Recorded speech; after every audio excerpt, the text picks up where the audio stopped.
mahasiswa semuanya, kembali lagi dengan saya Rizky Oktavianto dalam kelas Merdeka Belajar Akuntansi. Pada kesempatan ini kita akan belajar mata pelajaran praktikum akuntansi perusahaan dagang dengan topik tahapan menyusun laporan laba rugi perusahaan dagang. Dalam penyusunan laporan laba rugi perusahaan dagang, ada beberapa tahapan yang harus Anda perhatikan. Yang pertama, siapkanlah neraca saldo setelah disesuaikan. Atau Anda bisa melihat pada kertas kerja pada kolom laba rugi. Di sana terdapat beberapa keterangan atau beberapa akun terkait dengan pendapatan dan biaya yang ada pada perusahaan dagang. Jika kita menggunakan neraca saldo setelah disesuaikan, maka perhatikan akun-akun yang terkait dengan pendapatan dan beban yang ada di perusahaan dagang. Misalnya, contoh di sini ada akun-akun yang menggunakan kode depannya 4, 5, dan 6. 4 itu untuk pendapatan, 5 itu untuk harga pokok penjualan, dan 6 itu untuk beban-beban yang lain. Kemudian bagaimana menyusun laporan laba rugi itu? Yang pertama kita buat formnya terlebih dahulu.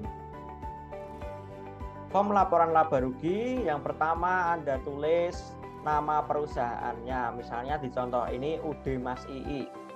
Kemudian jenis laporannya apa? Tulis laporan laba rugi. Kemudian periode pelaporannya kapan? Misalnya di sini periode 31 Desember 2020. Setelah itu kita masukkan pendapatan dulu yang ada di perusahaan. Karena ini perusahaan dagang, otomatis pendapatan yang utama adalah pendapatan dari penjualan. Kita tulis penjualan di sini. Berapa jumlah penjualan kita bisa lihat di kolom atau di bagian neraca saldo setelah disesuaikan. Mana penjualan? Oh ini 99.500.000. Sudah ya, sudah kita lihat di sini penjualannya 99.500.000. Nah, ini adalah penjualan kotor, belum dikurangi dengan retur penjualan dan potongan penjualan. Maka di sini kita tulis retur penjualan. Kemudian potongan penjualan. Retur penjualannya berapa? Datanya kita input di sini. Kita cari retur penjualan di neraca saldo setelah penyesuaian. Oh, ketemu 1.080.000. Jadi seperti ini ya, retur penjualan 1.080.000. Kemudian kita cari potongan penjualannya berapa. Kita cari di neraca saldo setelah penyesuaian. Potongan penjualannya 2.500.000. Oke, di sini kita sudah punya data penjualan, retur penjualan, dan potongan penjualan. Retur penjualan dan potongan penjualan kita jumlahkan.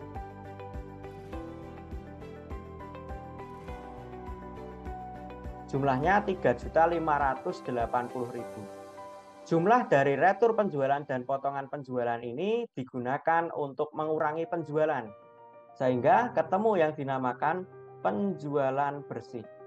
Ingat ya, penjualan bersih didapat dari penjualan, kita kurangkan dengan retur dan potongan penjualan. Dalam kasus ini, penjualan bersihnya 95.920.000. Langkah selanjutnya, penjualan bersih ini kita kurangkan dengan harga pokok penjualan atau HPP.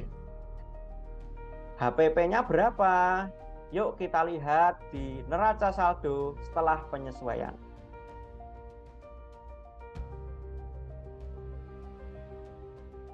Rp34.200.000. Oke, HPP sudah ketemu, penjualan bersih tadi sudah kita hitung.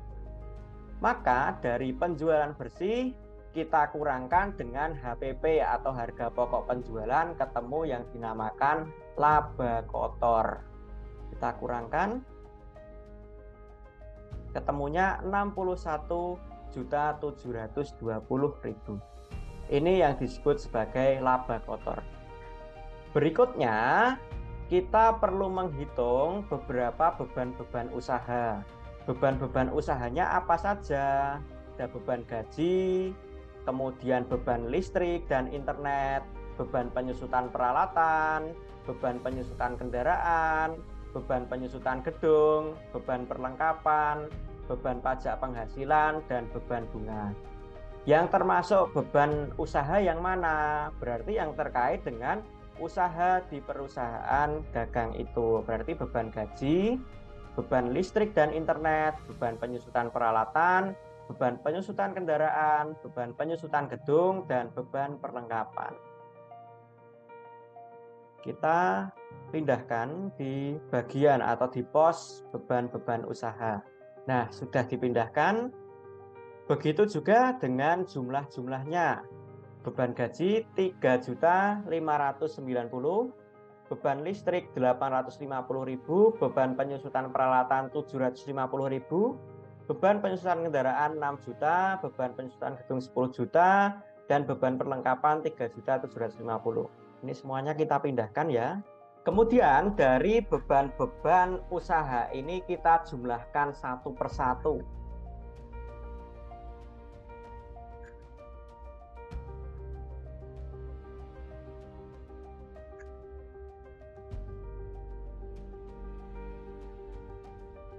Inilah yang menjadi jumlah beban usaha. Kemudian, laba bersih sebelum pos luar usaha dicari dengan cara menyelisihkan laba kotor dengan jumlah beban usaha. Ketemulah 36.780.000 dari pendapatan rental dan beban bunga yang merupakan pendapatan dan beban luar usaha, kita selisihkan. Ketemulah yang disebut laba bersih luar usaha. Kemudian kita menghitung laba bersih sebelum pajak dengan cara menjumlahkan laba bersih sebelum pos luar usaha dengan laba bersih luar usaha. Hasilnya Rp42.180.000. Kemudian kita lihat pajak penghasilannya berapa. Pajak penghasilannya adalah Rp1 juta.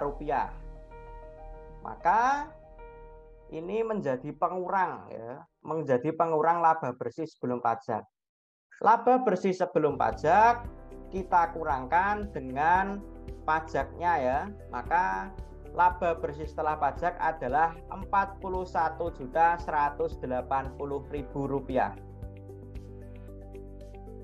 Nah, para siswa sekalian, itu tadi tahapan penyusunan laporan laba rugi perusahaan dagang. Sekarang sudah paham semua kan? Kalau begitu, sampai jumpa di video pembelajaran berikutnya. Tetap belajar dan tetap semangat.